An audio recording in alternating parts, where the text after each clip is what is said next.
തിരുഹൃദയത്തിൻ്റെ തിരുനാൾ.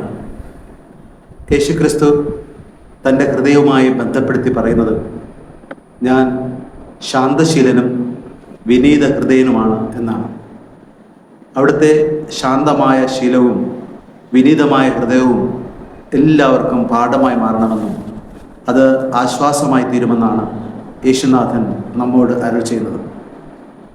തിരുഹൃദയത്തിൻ്റെ തിരുനാളിന് അടിസ്ഥാനമായി മാറുന്നത് ഒരുപക്ഷെ ഈ വാക്യവും അതേ തുടർന്ന് യേശുവിൻ്റെ മരണശേഷം അവിടുത്തെ തിരുവിലാവിൽ കുത്തിക്കൊണ്ട് പടയാളികൾ ഉണ്ടാക്കിയ മുറിവുമായിരിക്കാം. അപ്പം അതുകൊണ്ട് തന്നെ തിരുഹൃദയം എന്നുള്ളത് അതേ തരത്തിൽ നമുക്ക് ബൈബിളിൽ കാണുവാനാകുകയില്ല. തിരുഹൃദയത്തിൻ്റെ വണക്കവും തിരുഹൃദയത്തിൻ്റെ സ്നേഹത്തെക്കുറിച്ചുള്ള കാഴ്ചപ്പാടുകളൊക്കെ വളരെ ശക്തമായി തിരുസഭയിൽ വളർന്നു വരുന്നത് 10-ാം നൂറ്റാണ്ടിന് ശേഷമാണ്. ഈ തിരുഹൃദയത്തിൽ നിന്ന് ഒഴുകുന്ന രക്തത്തെക്കുറിച്ചും ജലത്തെക്കുറിച്ചും സഭാപിതാക്കന്മാർ സൂചിപ്പിച്ചിട്ടുണ്ട്. പ്രത്യേകിച്ച് വിശുദ്ധ ക്രിസോസ്റ്റോം പറയുന്നത് യേശുക്രിസ്തുവിൻ്റെ വിലാവിൽ നിന്നിറങ്ങിയ രക്തവും ജലവും സഭയുടെ ആരംഭത്തിന് കാരണമായി എന്നാണ്. വിശുദ്ധ അഗസ്റ്റീനോസ് ഇതിനെ സഭയുടെ കൂദാശകളുടെ അടയാളമായിട്ടാണ് ചിത്രീകരിക്കുന്നത്. പരിശുദ്ധ കന്യാമാതാവ് സന്നിഹിതനായിരുന്ന കുരിശിൻ്റെ ചുവട്ടിൽ യേശുക്രിസ്തുവിൻ്റെ പാർശ്വത്തിൽ നിന്ന് ഇറങ്ങിയ രക്തവും ജലവും കൂദാശകളെ പ്രതിദാനം ചെയ്യുന്നതായിട്ടാണ് സഭയിലെ ദൈവശാസ്ത്രപരമായ വ്യാഖ്യാനങ്ങളിൽ കാണുന്നത്. തിരുഹൃദയത്തിൻ്റെ ഭക്തി സഭയിൽ വളരെ വ്യാപകമായി ആരംഭിക്കുന്നത് വിശുദ്ധ മാർഗരറ്റ് മരിയ അലക്കോക്കിൻ്റെ കാലം മുതലാണ്. 1673 ഈ സന്യാസിനിക്ക് തുടരെ തിരുഹൃദയവുമായി ബന്ധപ്പെട്ട ദർശനങ്ങളുണ്ടായി. ഈ ദർശനങ്ങളുടെ അടിസ്ഥാനത്തിൽ തിരുഹൃദയത്തെ ആളുകൾ മറക്കുന്നതായും നന്ദി നിറഞ്ഞ ഹൃദയത്തോടല്ലാതെ തിരുഹൃദയത്തെ സമീപിക്കുന്നതുമായ ചിന്തകളാണ് പരിശുദ്ധയ്ക്ക് വ്യക്തമാക്കപ്പെട്ടത്. അതുകൊണ്ട് തന്നെ പരിശുദ്ധയുടെ പ്രത്യേകമായ ഇടപെടൽ തിരുഹൃദയ ഭക്തി വ്യാപകമാക്കുന്നതിന് കാരണമായി മാറി. 1856 ആണ്ടിൽ 9-ാം പിയൂസ് മാർപ്പാപ്പയാണ് സഭയിൽ തിരുഹൃദയത്തിൻ്റെ തിരുനാൾ ആരംഭിച്ചത്. തിരുഹൃദയത്തിൻ്റെ തിരുനാളിനെക്കുറിച്ച് ചിന്തിക്കുമ്പോൾ പ്രധാനമായിട്ടും തിരുഹൃദയത്തിൽ കാണുന്ന അടയാളങ്ങളാണ് മനസ്സിലേക്ക് കടന്നു വരുന്നത്. നാം തിരുഹൃദയത്തിലേക്ക് സൂക്ഷിച്ചു നോക്കിയാൽ പ്രധാനമായും വിശാലമായ ഒരു ഹൃദയത്തെ നമുക്ക് കാണാൻ കഴിയും. സാധാരണഗതിയിൽ ഒരു മനുഷ്യൻ്റെ ഹൃദയം അകത്താണ് സ്ഥിതി ചെയ്യുന്നതെങ്കിൽ യേശുവിൻ്റെ ഹൃദയം എല്ലാവർക്കും കാണാൻ കഴിയുന്ന രീതിയിൽ ശരീരത്തിന് പുറത്താണ് പ്രതിഷ്ഠിതമായിരിക്കുന്നത്. ഈ ഹൃദയം കുന്തത്താൽ കുത്തി മുറിവേൽപ്പിക്കപ്പെട്ട രീതിയിലാണ് പ്രദർശിക്കപ്പെട്ടിരിക്കുന്നത്. ഈ തിരുഹൃദയം സ്നേഹത്തിൻ്റെ പരിപൂർണതയാണ് കാണിക്കുന്നത്. സ്നേഹമെന്നത് അവരൻ്റെ ശ്രേയസ്സിന് വേണ്ടി പൂർണ്ണമായും പകർന്നു നൽകുന്ന ഒന്നാണ്. അപ്രകാരം ലോകത്തിൻ്റെ രക്ഷയ്ക്കായി അവിടുന്ന് തന്നെ വിഭജിച്ച് നൽകിയതിൻ്റെ പ്രതീകമായിട്ടാണ് തിരുഹൃദയത്തെ നാം മനസ്സിലാക്കേണ്ടത്. ഹൃദയത്തിൽ നിന്ന് ഒഴുകിയ ആ രക്തക്കണികളൊക്കെയും വിശുദ്ധീകരണത്തിനും ലോകത്തിൻ്റെ രക്ഷയ്ക്കും കാരണമായിട്ട് മാറി എന്നാണ് നാം മനസ്സിലാക്കേണ്ടത്. യേശുവിൻ്റെ ഈ ശരീരത്തിൻ്റെ ഭാഗത്ത് രൂപപ്പെട്ട മുറിവുകൾ തൻ്റെ ഹൃദയത്തിൻ്റെ മുറിവായും അതിലൂടെ ലോകത്തിന് മുഴുവൻ സ്നേഹം പകർന്നു നൽകുന്ന ജീവൻ്റെ സമർപ്പണവുമായി മാറി. ഇതിലൂടെ കർത്താവായ യേശുക്രിസ്തു തൻ്റെ ജീവനെ തന്നെ മുറിച്ച് വിളമ്പുന്നതിൻ്റെ മനോഹരമായ അടയാളമായി നമുക്ക് കാണാം. തൻ്റെ ശരീരവും രക്തവും വിളമ്പിക്കൊണ്ട് അവിടുന്ന് മറ്റുള്ളവർക്ക് അന്നമായി മാറുന്നതിൻ്റെ മനോഹരമായ ദൃഷ്ടാന്തമാണ് ഈ പ്രതീകത്തിലൂടെ നമുക്ക് ദർശിക്കുവാൻ കഴിയുന്നത്. ഈ തിരുഹൃദയത്തിൽ കാണുന്ന രണ്ടാമത്തെ പ്രധാനപ്പെട്ട അടയാളം കുരിശിൻ്റെ രൂപമാണ്. കുരിശ് യേശുക്രിസ്തുവിൻ്റെ യാഗത്തിൻ്റെ പ്രതീകമാണ്. ലോകരക്ഷയ്ക്കായി അവിടുന്ന് യാഗാർപ്പണം ചെയ്തു. ലോകപാപങ്ങൾ ഏറ്റെടുത്തുകൊണ്ട് സ്വയം അവിടുന്ന് കുരിശിൽ മരിച്ചുകൊണ്ട് രക്ഷ പ്രദാനം ചെയ്യുന്നതിന് ഉപയോഗിച്ച മാർഗമാണ് കുരിശ്. ലോകത്തിൻ്റെ തന്നെ രക്ഷയ്ക്ക് കാരണമായി മാറിയ ഈ കുരിശ് തൻ്റെ യാഗത്തിൻ്റെയും ജീവിത സമർപ്പണത്തിൻ്റെയും അടയാളമാണ്.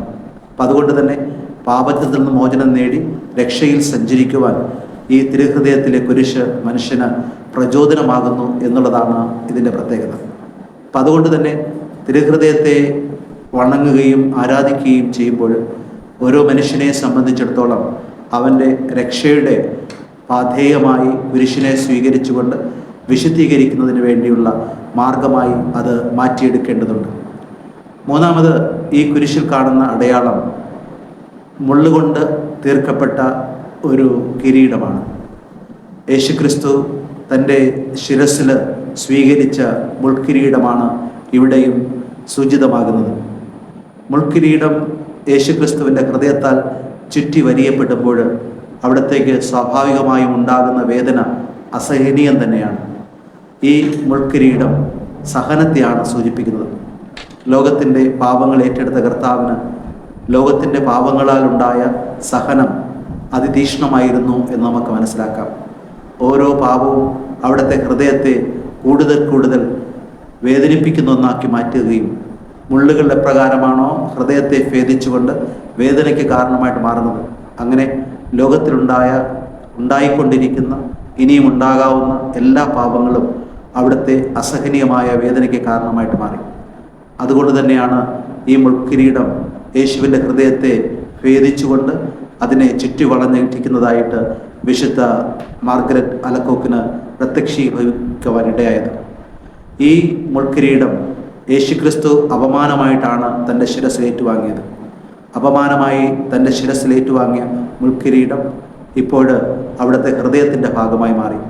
മറ്റൊരു വാക്കിൽ പറഞ്ഞാൽ അവിടുത്തെ സ്നേഹത്തിൻ്റെ ഭാഗമായി മാറുകയാണ്. സ്നേഹം ത്യാഗം ആവശ്യപ്പെടുന്നു, ത്യാഗം സഹനം ആവശ്യപ്പെടുന്നു. സ്നേഹത്തെ പ്രതിയുള്ള അവിടുത്തെ ത്യാഗവും സഹനവും ഈ മുൾക്കിരീടം സൂചിപ്പിക്കുന്നു. യേശുവിൻ്റെ ഹൃദയത്തെ സ്വീകരിക്കുന്ന ഓരോ വ്യക്തിക്കും ത്യാഗം സഹിക്കുവാനും അവൻ്റെ ജീവിതത്തിലെ പാപങ്ങളെ പ്രതി കർത്താവിൻ്റെ മുന്നിൽ മാപ്പ് ഇരുന്നുകൊണ്ട് പാപമോചനം നേടുവാനുമുള്ള അനുഗ്രഹത്തിൻ്റെ മാർഗമായി ഈ മുൾക്കിരീടം ഉയർന്നു നിൽക്കുകയാണ്. തുടർന്ന് നമ്മൾ ഈ ഹൃദയത്തിൽ കാണുന്നത് തീജ്വാലകളാണ്. തീജ്വാലകൾ സ്നേഹത്തിൻ്റെ സ്പന്ദനമായ പ്രകടനമാണ്. സ്നേഹം ജ്വലിക്കുന്നതിൻ്റെ മനോഹരമായ ദൃഷ്ടാന്തം. പഴയ നിയമത്തിൽ ദൈവം മുൾപ്പടർപ്പിൽ സംസാരിക്കുമ്പോൾ അവിടെ തീനാളങ്ങൾ പ്രത്യക്ഷപ്പെട്ടു. ശിഷ്യന്മാർ സഹ്യോൻ മാളികൾ ധ്യാനിച്ചിരുന്നപ്പോൾ പരിശുദ്ധാത്മാവ് ഇറങ്ങി വന്നത് സ്വാഭാവികമായിട്ടും തീനാളങ്ങളുടെ രൂപത്തിലാണ്. അപ്രകാരം തീനാളങ്ങൾ വിശുദ്ധീകരിക്കുന്നതിനും സ്നേഹത്തിൻ്റെ ജ്വലനം സാർത്ഥകമാക്കിക്കൊണ്ട് പ്രകാശമേകുന്നതിനും കാരണമായിട്ട് മാറുന്നു. ഈ സ്നേഹജ്വാലയാൽ വിശുദ്ധീകരിക്കുമ്പോഴാണ് നമുക്ക് ജീവിതത്തെ ധന്യമായ രീതിയിൽ സ്നേഹം നിറഞ്ഞ ജീവിതമാക്കി മാറ്റുവാൻ കഴിയുന്നത്. യേശുവിൻ്റെ സ്നേഹമാർന്ന ഹൃദയം സ്നേഹത്തിൻ്റെ മകുട ഉദാഹരണമാണ്. അവിടെ നിറഞ്ഞു നിൽക്കുന്നത് ഇപ്രകാരം ജ്വലനമാണ്. ജ്വലനം തിന്മയെ കത്തിച്ചമ്പലാക്കുന്നു, പാപത്തെ ചുട്ടരിക്കുന്നു. യേശുക്രിസ്തുവിൻ്റെ ഹൃദയത്തിൽ സ്പന്ദിക്കുന്ന ഈ ജീവൻ്റെ പ്രകാശത്തിൻ്റെ ചലനം എല്ലാ മനുഷ്യരുടെയും പാപത്തെ ചുട്ടഴിക്കുവാനും സ്വാർത്ഥതയെ നിഗ്രഹിക്കുവാനും പര്യാപ്തമായ ഒരു മാർഗം തന്നെയാണ്. അപ്പം അതുകൊണ്ട് തന്നെ യേശുക്രിസ്തുവിൻ്റെ കുരിശ് സ്വീകരിക്കുന്നവനെ സംബന്ധിച്ചിടത്തോളം ഈ കുരിശും അതോടൊപ്പം ഉണ്ടായിരിക്കുന്ന യേശുക്രിസ്തുവിൻ്റെ കുരിശിൻ്റെ മുകളിലെ ജ്വാലയും അനുഗ്രഹത്തിൻ്റെ വിശുദ്ധീകരണ മാർഗമായി മാറുകയാണ്. അതിലൂടെ പാപമോചനം നേടിക്കൊണ്ട് യേശുവിൻ്റെ രക്ഷയിൽ പങ്കാളികളാകുവാൻ നമുക്ക് അവസരമേകുന്നു.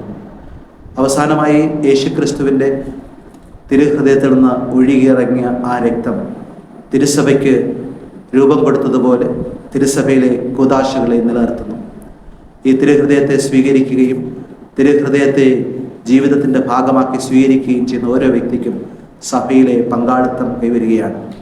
കൂദാശകർമ്മത്തിൻ്റെ ഭാഗമായി യേശുവിൻ്റെ ശരീരത്തിൽ ഉൾച്ചേരുവാനും യേശുവിൻ്റെ ശരീരത്തിൽ ഉൾച്ചേർന്നുകൊണ്ട് അവിടുത്തെ രക്ഷയിൽ പങ്കാളികളാകുവാനും ഈ യേശുക്രിസ്തുവിൻ്റെ തിരുഹൃദയത്തിൽ നിന്ന് ഒഴുകിയിറങ്ങിയ രക്തം കാരണമായിട്ട് മാറുന്നു. സഭയിലെ വിശുദ്ധീകരണത്തിൻ്റെ കൂദാശകളൊക്കെ അവിടെ നിന്ന് ആരംഭിക്കുന്നതാണ്. സഭയിൽ ഓരോ മനുഷ്യരെയും വിശുദ്ധീകരിച്ച് മുന്നോട്ട് ആനയിക്കുന്ന സഭയിലെ ബന്ധങ്ങളും സഭയിലെ പ്രവർത്തനങ്ങളും ഈ തിരുഹൃദയത്തിൻ്റെ മുറിവുമായി ബന്ധപ്പെട്ടിരിക്കുന്നു. അതുകൊണ്ട് തന്നെ സഭയിലെ അംഗങ്ങൾ ഓരോരുത്തരും ഈ മുറിവിലൂടെ സഭയാകുന്ന കൂട്ടായ്മയിലേക്ക് പ്രവേശിക്കുന്നു. മറ്റൊരു വാക്കിൽ പറഞ്ഞാൽ സഭാ മക്കളിൽ ഓരോരുത്തരും യേശുക്രിസ്തുവിൻ്റെ മുറിവിന് ഉള്ളിൽ അഭയം തേടുന്നവരാണ്. ഈ അഭയമാണ് ആശ്വാസമായിട്ട് മാറുന്നത്. മത്തായിയുടെ സുവിശേഷത്തിൽ യേശു പറയുന്നത് പോലെ എൻ്റെ ഹൃദയം നിങ്ങൾക്ക് പാഠവും അഭയവുമായിട്ട് മാറും. പാഠവും അഭയവുമായി മാറുമ്പോൾ അത് ആശ്വാസം തരുന്ന ജീവിത വഴിയായി മാറുകയും ചെയ്യും. ഓരോ ജീവിതത്തെയും ആശ്വാസപൂർണമാക്കുന്ന പാഠമാണ്, അഭയത്തിൻ്റെ മാർഗമാണ് യേശുക്രിസ്തുവിൻ്റെ തിരുഹൃദയം.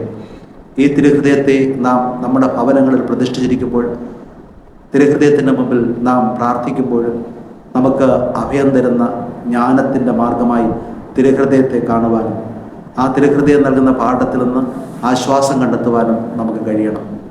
ഈ പിച്ചി ചീന്തപ്പെട്ട ഹൃദയം ഓരോ മനുഷ്യനും അഭയമാകുവാൻ ഉതകുന്ന രീതിയിൽ വീണ്ടും വീണ്ടും വലുതായിക്കൊണ്ടിരിക്കുന്ന ഒരു ഹൃദയമാണ്.